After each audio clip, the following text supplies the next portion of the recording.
Okay. Oh, it's 11:02.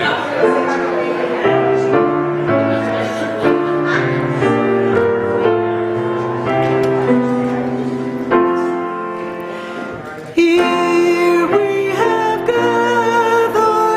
gathered side by side, circle of kinship, come and step inside.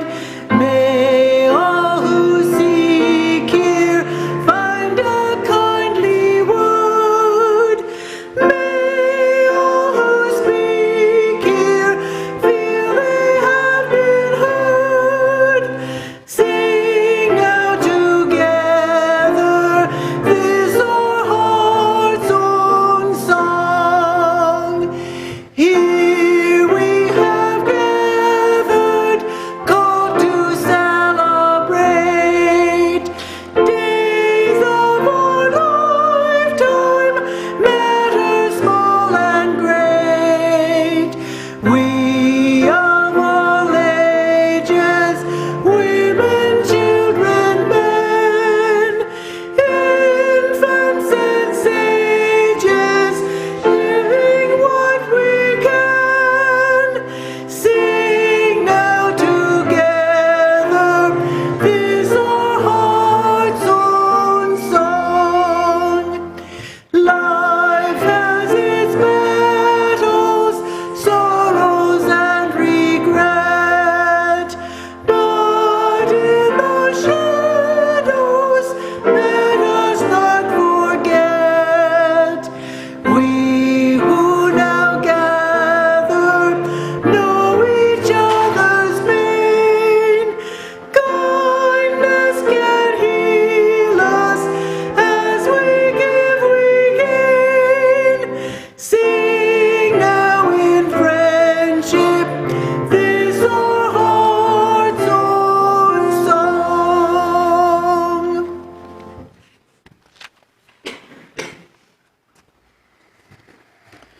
Good morning. Welcome to the Unitarian Universalist Church of Spokane, where our mission is to join together to create a nourishing, liberal religious home and to champion justice, diversity, and environmental stewardship in our wider world, or as we like to say in short, to create community, find meaning, and work for justice. Welcome to each and every one of you. I want to begin as usual by welcoming all that you bring with you to this space, all of your unique beliefs, your background, your lifestyle, your experiences, your differences, and your similarities. And this, of course, includes those of you who are meeting in person with us this morning. We're glad to have you, whether you're here as our regulars or maybe joining us for the first time. You're equally as welcome and appreciated. Glad to have all of you with us today. And this also includes the many of you who are streaming with us, live streaming with us this morning. So glad to have all of you too. So welcome to one and all. I want to begin with a couple of announcements.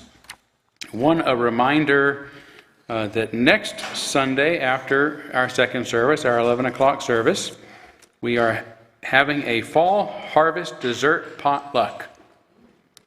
So please bring your favorite harvest-style dessert, and if you want to bring your own, pack your own lunch to go with it, that's okay too.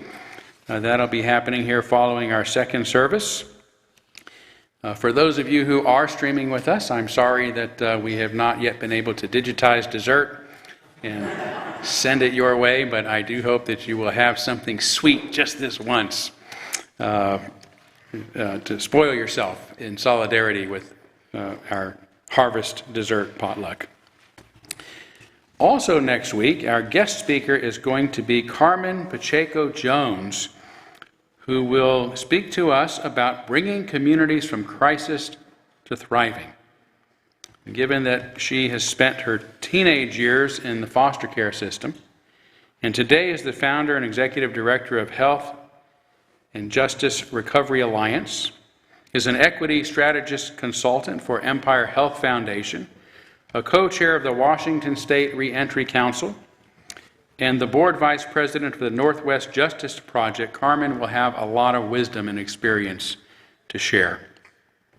So please join us for that. And also, it's very rare, I know, but I'm going to be out 2 Sundays in a row this month.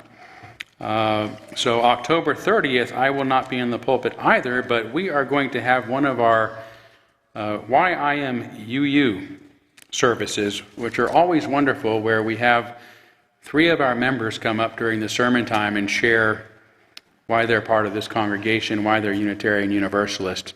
It's always wonderful to be able to hear the personal stories and the ideological foundation of some of our members. So I hope you'll join us for those too, to show them your support, as well as to show our wonderful guest speaker team, who works very hard to make sure we have outstanding services in our service when I'm out of the way. Hopefully most of them are outstanding when I am here, but we certainly know we can have outstanding services when I'm gone. So here's your chance to enjoy a couple of them. All right, let's take a couple of moments now to greet one another.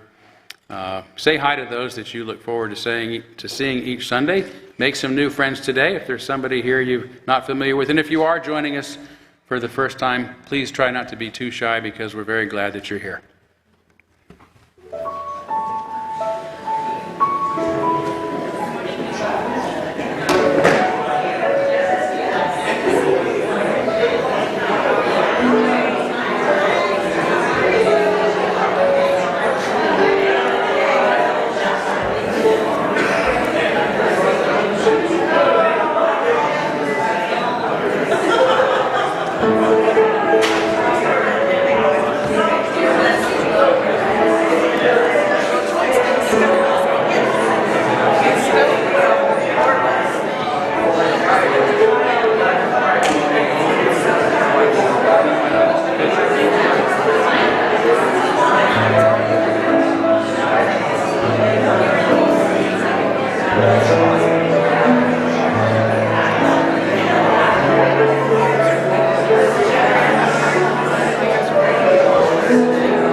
Okay, and more opportunity to visit during our social hour following the service, so I invite you all to stay around for that.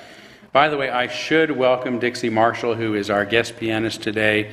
I always forget to do that at the beginning, but then I hear her beautiful playing, and I say I have to point out that Dixie is here. Not only is she just an outstanding musician, but one of the nicest people I think I've ever met, and it's very nice of you to be here with us today, so thank you. Yeah. Okay, we are now going to light our chalice, which is the symbol of our faith, the symbol of our unity and our solidarity, of our openness and our inclusion, of our community and our individual uniqueness. May this small flame be our offering of warmth to those who are cold and alone, and a light to those in darkness. May it be a flame that ignites justice in our world and a beacon of hope to those in need, and may it reflect at least a spark of truth wherever truth has been lost, and cast a healthy shadow of doubt wherever it's been found.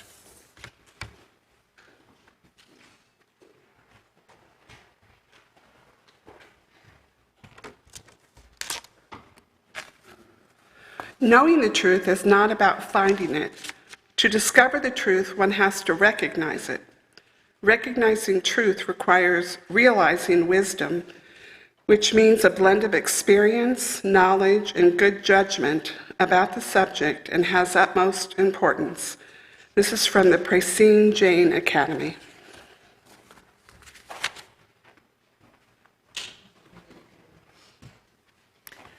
Our first in-service hymn this morning is number 301 in your hardback hymnal if you want to access it there, or up here, the screen has words.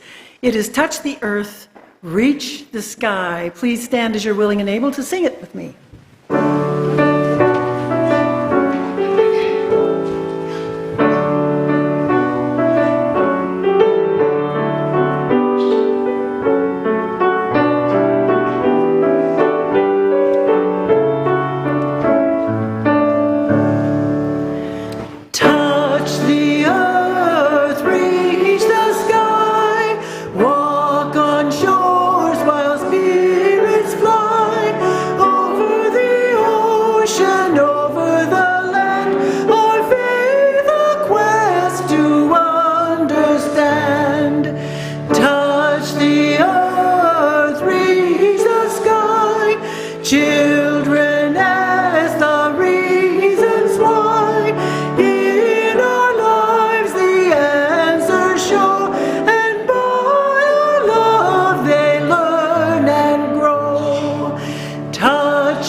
We will now kindle our candles of care for those who are most on our hearts and minds this morning. I did not receive any specific requests for candles, but want to begin as we have been for the people of Ukraine and the rest of that region of the world that are being most impacted by the war and violence that's going on there. Let's take a moment of silence on behalf of others that you might be thinking of this morning, and as always, you're welcome to name them aloud at this time if you'd like.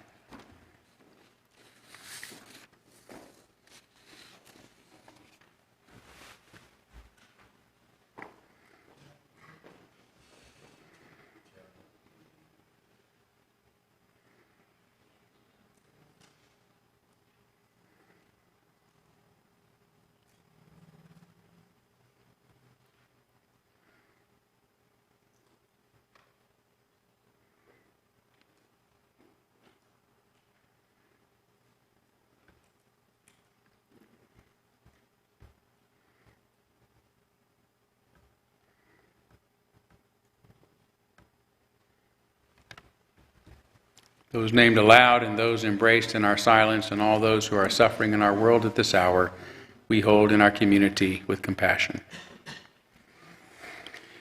We do have a special collection this month. This month's special collection will go to the Carl Maxey Center, founded by the late Sandy Williams, who was sadly, tragically killed recently, as I'm sure many of you know, along with 9 other people in a terrible plane crash. When Sandy first began dreaming about the center, she came to us for help, and we helped her raise thousands of dollars to make her dream for our community a reality. The mission of the Karl Maxey Center is to inspire, empower, uplift, and advocate for Spokane's Black community. Its vision is to be a model for building generational wealth, educational excellence, justice, and cultural vibrancy. It seems only fitting now that we honor her work and her memory by helping to sustain this important part of Sandy's legacy. If you received a special collection envelope this morning, I invite you to, and you want to contribute to this, you can use that special collection envelope. You no need to seal it. We will reuse it. If you did not receive a special collection envelope and want to, I think maybe our ushers have some extra ones you can hand out. Great. So they're ready. So with that, I should say, thank you for your generosity in advance. I know I appreciate it, and our community does as well. So we now gratefully give and receive this morning's offering, which helps sustain this community and our mission to the larger world.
Dapples and grays, pintos and bays, all the pretty little horses.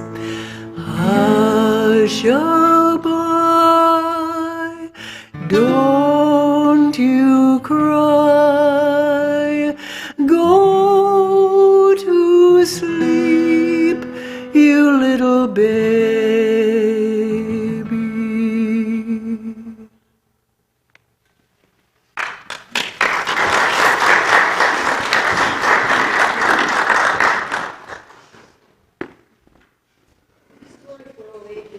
See, children, there is one sitting over there. I don't mind if you stay there, if you hear me well. Okay? Well, I'm going to tell you about my experience in having a dialogue with a wild turkey near my home. I'm bilingual, you know. My first language is Russian. I thought I can speak Turkish. Well, you know which Turkish. But first, some interesting facts about these birds. According to scientists, wild turkeys have a reputation of sensitive, intelligent, and, can you imagine, very social birds. Just like we humans, turkeys can talk. They have 28 distinctive calls, including a purring-like sound, to keep in touch with the other turkeys. I bet you have heard turkeys gobble. I learned that only male turkeys make this loud, rapid, gurgling sound. I have learned also that adult male turkeys are called toms and females are called hens. When their mating season is over, turkeys of feather flock together, I mean separate sexes. Unlike toms, hens look very plain, not remarkable in appearance. But a male turkey is recognized immediately by its snood. That's the name of that reddish, fleshy bit hanging off its beak. When a male turkey is relaxed, his snood is short, just about half an inch. But if the bird feels threatened or angry, the snood fills up with blood and extends, hanging down like a long reddish noodle. One day, when I was driving along our street home, I saw a small flock of turkeys on my right. They were picking something near the curb. One of them, the bigger one, evidently the leader, Tom, began to cross the street. Therefore, I slowed down, even stopped. Thankfully, there were no cars behind me. Well, I expected the other turkeys would follow the leader. However, they did not. Then I saw the bigger turkey change its direction. The bird turned around and started walking towards my car. A long snood was hanging down over its beak. I knew it was a male turkey, but I didn't pay much attention to the warning signs, not just the length of the snood, but its pretty red color. Then I heard this loud sound. "Gurgle, gurgle, gurgle, gurgle, get out of here," said the bird, coming very close, almost touching the hood of my car. I rolled down the window and asked the bird, "What is wrong? I am waiting until you cross the street." Continuing to gobble, the turkey walked up, straight to the driver's side, looked at the opening of the car window. "Gurgle, gurgle, gurgle, I told you to go away," said the turkey. I had a feeling the turkey was measuring the distance to the window for his attack. "How can I move when you're so close?" said I, and began to drive slowly. The turkey was following my car, gobbling non-stop. "Gurgle, gurgle, gurgle, get out of here, get out of here." I was puzzled. Why was the turkey angry with me? I did nothing wrong. Was it the yellow color of my car that looked threatening to the bird, and the turkey was planning a preemptive attack? I had no idea. You can tell my communication with the bird was not very successful. Was it because we spoke different languages? Then why? Even if we speak the same language, we have problems understanding each other. Do you know why? Thank you.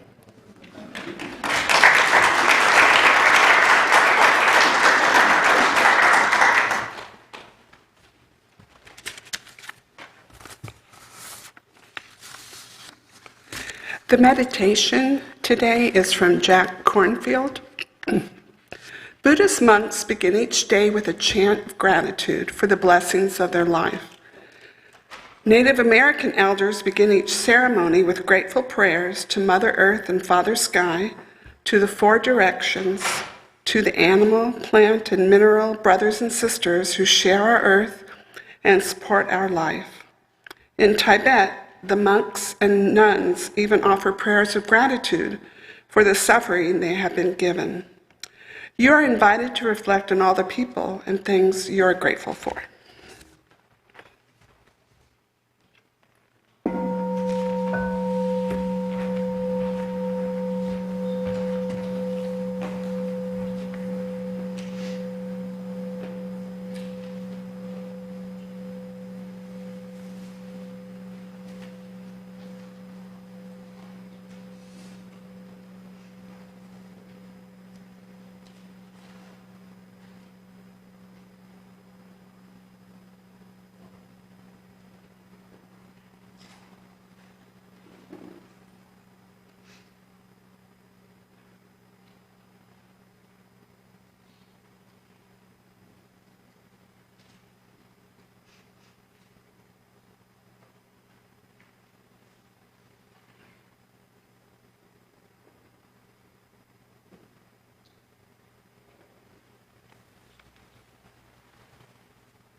In 1994, astronomer Carl Sagan wrote about a 1990 photograph of the Earth taken by the Voyager space probe when it was 4 billion miles away. Here is a small portion of what he had to say. Look again at that dot. That's here. That's home. That's us. On it, everyone you love, everyone you know, everyone you ever heard of, every human being who ever was, lived out their lives.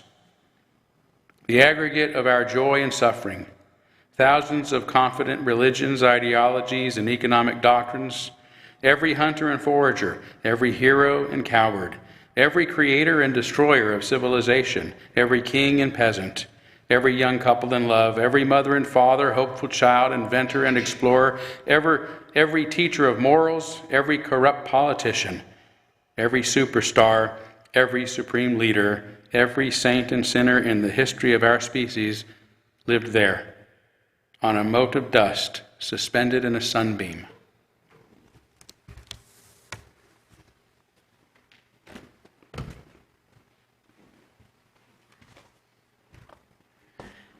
Susan and I are actually singing two songs, the one formerly and the one right now, that were recorded by Peter, Paul, and Mary. And this one, Bamboo, is actually, I think of it as a little travel song, traveling on the river. And then Todd, of course, is going to take us kind of out into the universe. Okay.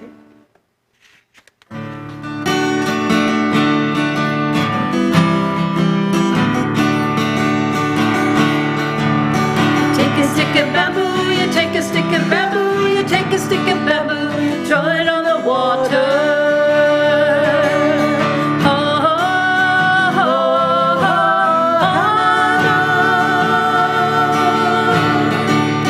Take a stick of bamboo, you take a stick of bamboo and throw it in the water.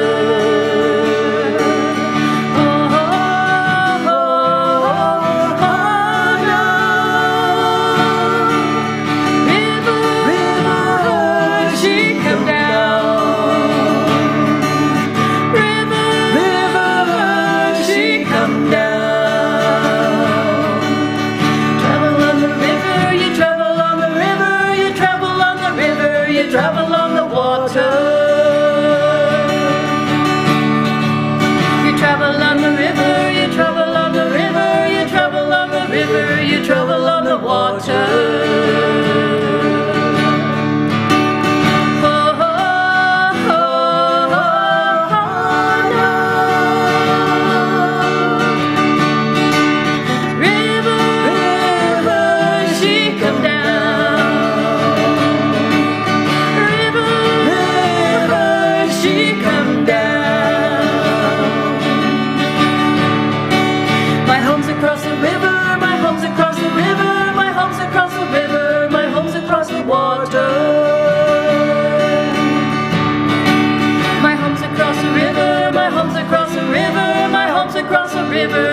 miles across the water.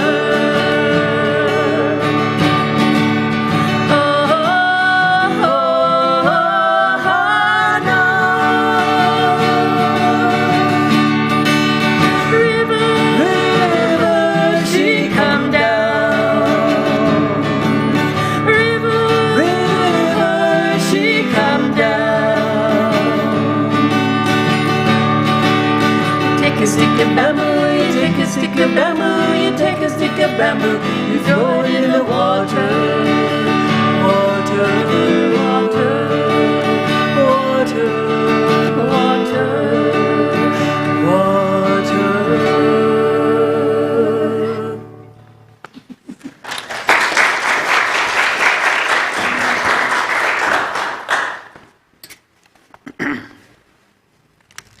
Thank you both so much. Susan, thanks for being here.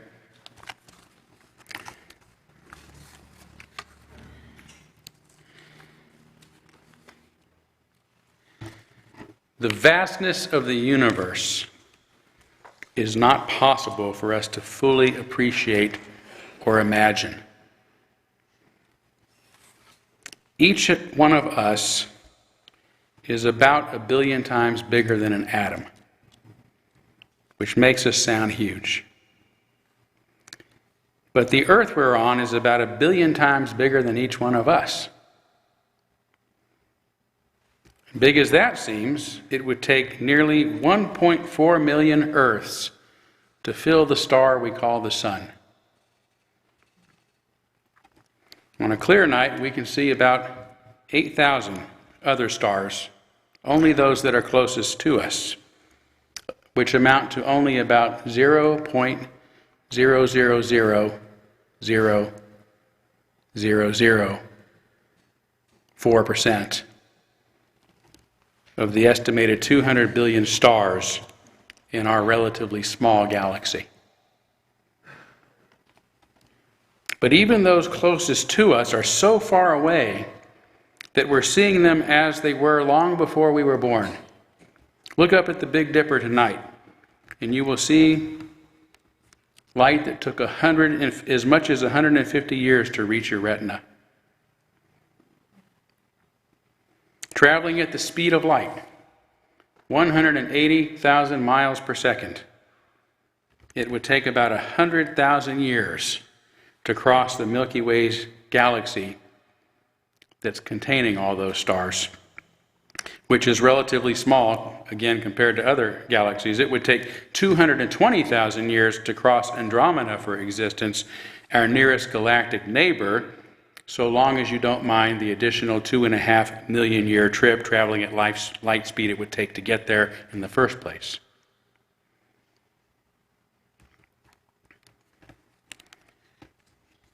The minuscule galactic neighborhood that both the Milky Way and Andromeda are in, along with about 100,000 other galaxies, is named Laniakea, home to 100 million billion stars.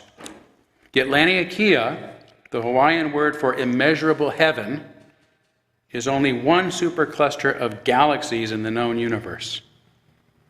There are an estimated 10 million other superclusters, each containing hundreds of thousands of galaxies.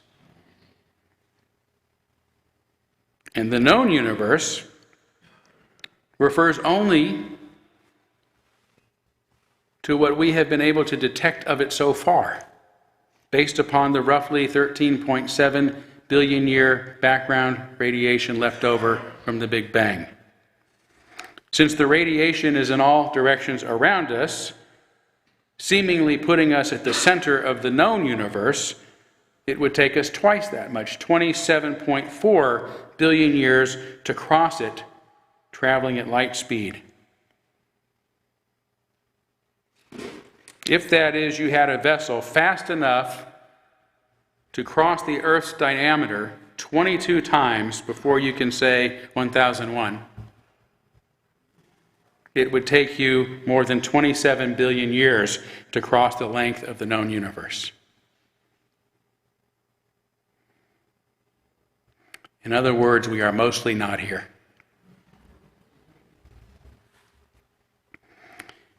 Yet as impossibly vast as this may sound, the known universe is to the entire universe less than what the size of a quantum particle is to us.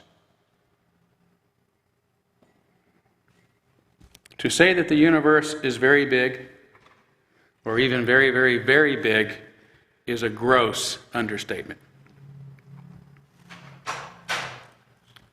I could not get its vastness by filling an entire page with varies, nor even an entire book. Not even an entire library of books filled with nothing but the word very over and over again, nor even all the books in all the libraries of the world. All those varies, even if they were the only words ever written, would still underestimate the size of our universe. So large that even traveling at light speed can take eons just to get beyond our own galaxy. Given such incomprehensible vastness, the evidence of our own existence on Earth, and an understanding of mathematical probabilities, we cannot help but conclude there must be life, including intelligent life, elsewhere in the universe. It is even reasonable to conclude it is abundance, an abundance of life in the universe, so much in fact that statistically speaking, there are bound to be many planets with species similar to, if not exactly like, our own. The closest Earth-like planet we know of is Proxima b, just outside our solar system, only 4.24 light years away. And that's not far if we had a vessel that could travel 180,000 miles per second. It was only in 1995 that astronomers discovered the first such exoplanet, meaning a planet that is outside our solar system, which is named 51 Pegasus b. Its discoverers got a Nobel Prize in 2019 because their detection techniques have since been able to help us discover, any idea how many? Since 1995, right? The first one was discovered in 1995. Now there's been more than 4,000 other exoplanets discovered, with thousands more now waiting to be confirmed. In his 2021 book, Extraterrestrial, the first sign of intelligent life beyond Earth, Harvard theoretical physicist Avi Loeb says, the Milky Way hosts tens of billions, the Milky Way, right, that's our galaxy, hosts tens of billions of Earth-sized planets with surface temperatures similar to our own. Overall, about a quarter of our galaxy's 200 billion stars are orbited by planets that are habitable in the way the Earth is, with surface conditions that allow liquid water and the chemistry of life as we know it. With an estimated 50 billion habitable planets in our relatively small galaxy alone, we must conclude the entire universe is teeming with life, including beings as intelligent or even more so than our own. Again, as Loeb says, adding all other galaxies in the observable volume of the universe, right, the observable volume of the universe, increases the number of habitable planets to a zeta. That's 10 with 21 zeros behind it. A figure greater than the number of grains of sand on all the beaches of the earth. And that, again, is just the number of such planets in the known universe, which is itself but a grain of sand compared to the rest of the unknown universe.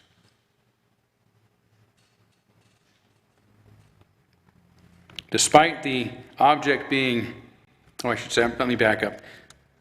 Perhaps the most astonishing claim in Loeb's book is his explanation of an object observed moving across our solar system for about 3 weeks in October of 2017. Oumuamua is the Hawaiian name given to the object, which means a messenger from afar arriving first, or simply scout. In this case, Oumuamua is the first interstellar object we've ever encountered in our solar system. Interstellar means it originated outside our solar system and was traveling through. Loeb makes a convincing case it is also the first proof of intelligent life in the universe, at least as far as we're concerned. The object has been universally described as weird, mysterious, and strange. Nonetheless, most scientists have used Occam's razor to dismiss its unprecedentedly anomalous qualities as being merely an asteroid or a comet. At first, this detective story seemed like an open and shut case, Loeb says. The likeliest explanation for Oumuamua, that it was an interstellar comet or asteroid, was also the simplest, most familiar one. But as the fall of 2017 progressed, I, along with a significant portion of the international scientific community, found myself puzzling over the data. I, again, along with a significant portion of the international scientific community, couldn't make the evidence neatly fit the hypothesis that Oumuamua was an interstellar comet or asteroid. As all of us struggled to make the evidence fit the hypothesis, I began to formulate alternate hypotheses to explain Oumuamua's multiplying peculiarities. That it's the first interstellar object ever observed in our solar system is the first peculiarity. History making. And is what caused scientists and astronomers at the time around the world to turn their telescopes on it for about 11 days before it disappeared again into interstellar space. And this is what allowed us to gather all the data about it that helped us identify its other peculiarities.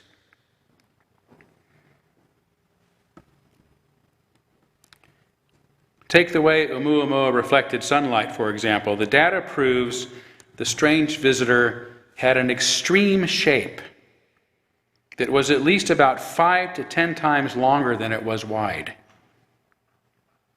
Due to its relatively low temperature, as detected by infrared readings, Loeb says, we estimated its length at about 100 yards, or around the size of a football field, and its width about less than 10 yards. Although Oumuamua's actual width could be smaller. These extraordinary dimensions make it what astrophysicists call extreme, an extreme object. So extreme, in fact, there has never been any other object like it detected, including asteroids or comets. With a length at least 5 to 10 times greater than its width, allowed only two possible shapes, Loeb said. Our interstellar visitor was either elongated like a cigar or flat like a pancake. Another physicist mentioned in his book has looked at the data and concluded the likelihood of Oumuamua being cigar-shaped was small, and the likelihood of Oumuamua being disc-shaped was about 91%. Though small, Oumuamua was also 10 times more reflective than typical asteroids and comets. When Oumuamua sped part of the way around the sun, its trajectory deviated from what was expected based upon the sun's gravitational force alone. There was no obvious explanation for why. And it is this deviation that most convinces Loeb it could not have been an asteroid or a comet, even one with many extreme qualities. So cutting to the quick, what does he hypothesize this messenger from afar arriving first is? Based upon his explanation of the physics involved regarding all the data collected, and without going into all his complicated math, Loeb says Oumuamua must have been designed, built, and launched by an extraterrestrial intelligence. Possibly floating in interstellar space as debris from advanced technological equipment. Can you imagine a species having space debris? From here, you'll have to read the book yourself and find out if you find Loeb's arguments and evidence as convincing as I do.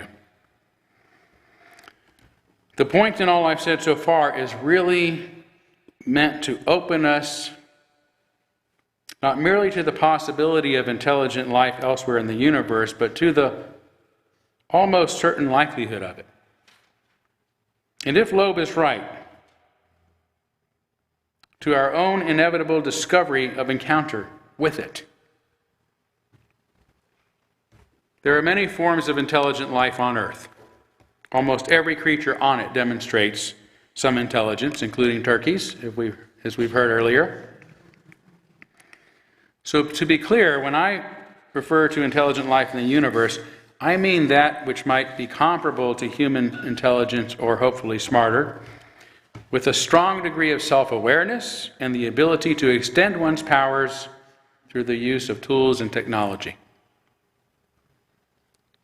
There are likely to be beings in the universe that are far more intelligent than we are, given its impossibly unimaginable vastness, especially if they have achieved the ability to travel meaningful distances across space.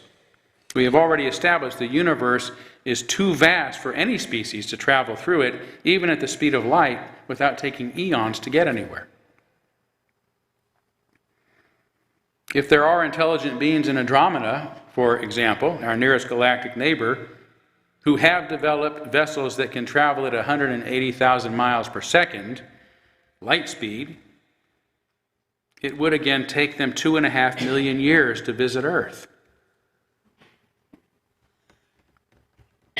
You do not want the kids in that back seat, I can tell you. They could make it in less than 1.3 million years if they have figured out how to travel at double the light speed, which then gets into Einsteinian theories of time travel, which is still a very long time. My point is, achieving contact with such beings by moving through linear space is impossible, not unless they dwell somewhere just beyond our own solar system, can travel at the speed of light, and still don't mind it taking a few years to decades to get here. Space travel, if we can even call it that, across the universe, would require an understanding of quantum mechanics that allows them to get from place to place without moving through space. By perhaps through wormholes, folds in space-time, time travel, or dematerializing machines that enable them to rematerialize anywhere by taking advantage of quantum entanglement, if that is even possible. Einstein's spooky action at a distance. If there are species that can do so, then they are far superior to us in intelligence and may consider us about as intelligent as we might consider chimpanzees compared to ourselves, or even as smart as our domesticated pets, dogs and cats. Then again, it could be that we could easily understand such technology if they simply explained to us how it works, since we do have a basic understanding of physics, which would still make us relatively equal to them in intelligence, give or take a few neurons and folds of our cerebral cortex. But for now, let's just assume that the universe is littered with intelligent beings like us or even smarter than us, but that we will never make contact with them because meaningful space travel is impossible. They're just out there. If this is the case, is there anything we can know about them? Anything we can conclude must be true about all intelligent beings? It would be impossible to know if all intelligent species are religious, or at least have gone through some religious phases in their development.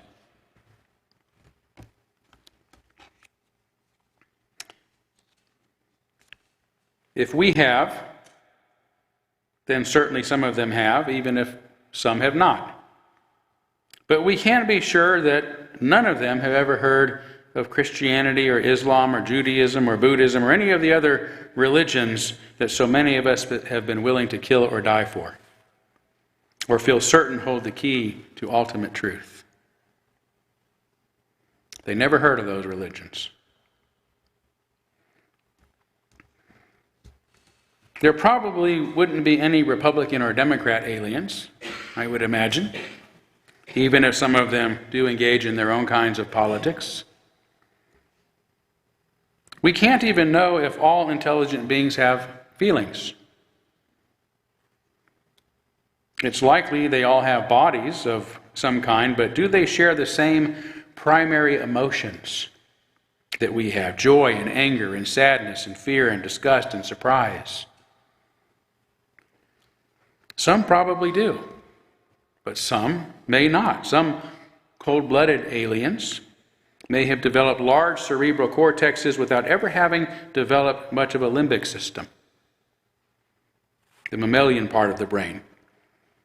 We can't be sure if they live in oceans or float around in their own atmospheres rather than on land, or if they even have arms and legs or eyes and ears, or all, some, none of, or more of the senses that we have.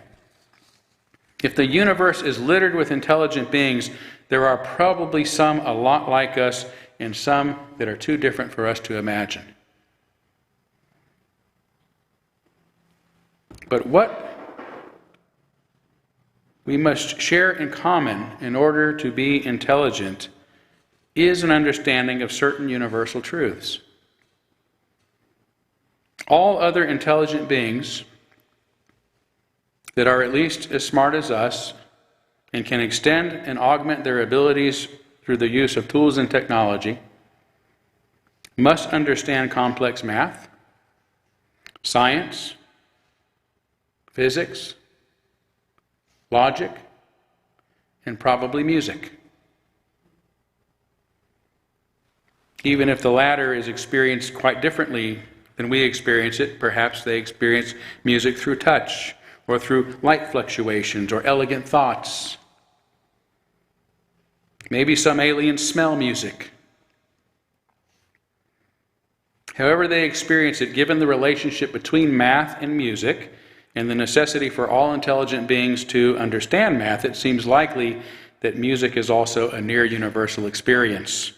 The music of the spheres, the ancient mathematician Pythagoras, and the discoverer of octaves, called it. So that's about it. The only things we can assume we must share in common with other intelligent beings is our knowledge of mathematics, science, physics, logic, music, and the use of tools and technology which are created from these sciences. It is not necessary that all intelligent beings are biological, although I would imagine most of them, if not all of them, started that way. Some species, more advanced than our own, may have evolved into intelligent machines, and some may even now enjoy digital existences stored in quantum fields or in the fabric of space-time itself. Given where computer science is even now on our own planet, these ideas are not far-fetched. But another thing we share in common with all other intelligent beings in the universe, no matter how much more intelligent they might be, or how different, is that we are all from the same universe. Everything and every being that exists in the universe today comes from stardust originating during the Big Bang. Every being that is alive anywhere in the cosmos is related. We are kin. No matter how different, how alien we might seem, we are all part of one cosmic family because we are all related. We all come from the same source and are made of the same stuff. It is even possible the DNA shared by all life on Earth originated elsewhere in the universe. and arrived here, like all the water on our planet did, on asteroids. This is an idea that is ancient, but is now being seriously entertained by some scientists. Directed panspermia is the name of this theory, which I won't go into, but it was first coined by Francis Crick, one of the discoverers of DNA, in a 1974 article. And it helps explain how the Earth, which was uninhabitable, unhospitable to life for its first 3.8 billion years, but was able to produce life only 200,000 years later. How could DNA have evolved so quickly to become life? Directed panspermia helps us solve this riddle, and if true, would mean that our DNA may be exactly the same DNA, at least shared by some life forms elsewhere.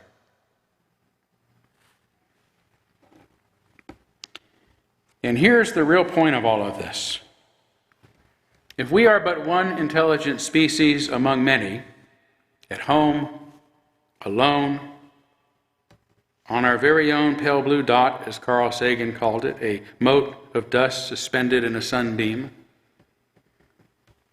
how is it possible during our brief history together that we have drawn so many lines between ourselves based on the slightest of differences? Language, tribe, nation, neighborhood, ideology, theology, gender, pigment, sexuality, class, politics, identity. How can these make us think we are so different from our brothers and sisters that we can hate them and exploit them and kill them? The earth is a very small stage in a vast cosmic arena, Sagan said. Yet think of the rivers of blood spilled by all those generals and emperors, so that in glory and triumph they could become the momentary masters of a fraction of a dot. Think of the endless cruelties visited by the inhabitants of one corner of this pixel on the scarcely distinguishable inhabitants of some other corner. How frequent their misunderstandings, how eager they are to kill one another, how fervent their hatreds. There's a common theme in science fiction stories that if humanity were to be invaded by beings from another world, we would finally forget all these differences and band together to defeat our common enemy. Not going to happen. That is the stuff of science fiction. Why would we expect a common enemy to bring us together when we already have so much else in common, including climate change, which has become but another dividing line between us? The solution, rather, is not creating a common enemy, which is the cause dictators and despots have used for centuries to further divide us, but to better appreciate our common humanity.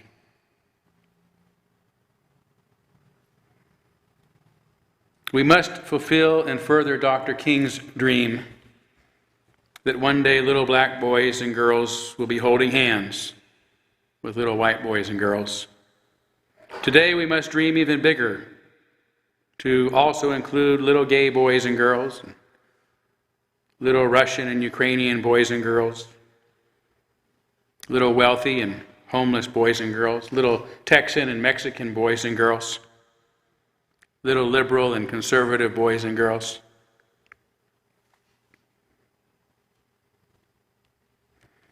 If in this vast universe there is no such thing as an alien, because we are all related, all born and fashioned from the same stuff, how can we consider anyone on earth an alien? a foreigner, homeless. How can we exile and excommunicate each other because of our slight differences? How can we erect ideological purity codes when, as Salman Rushdie says, we should rejoice in the mongrelization of our species and fear the absolutism of the pure?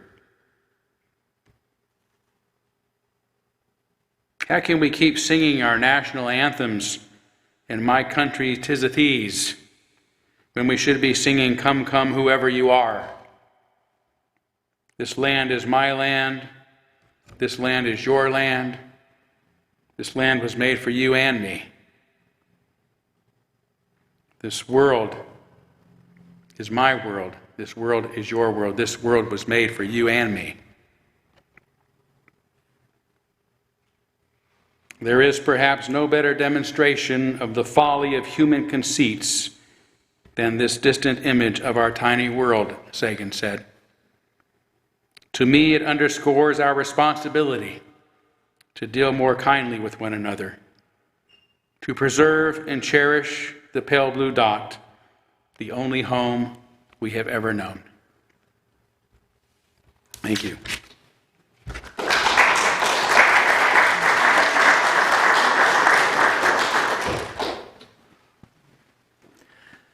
Well, our closing hymn for this morning is number 134, Our World is One World. Please stand as you're willing and able.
For the benediction, words of Khalil Gibran.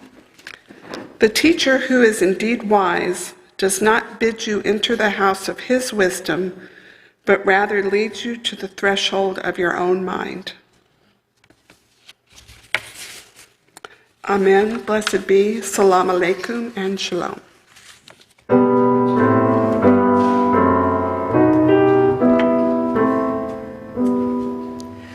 Shalom Haverim, Shalom Haverim, Shalom, Shalom,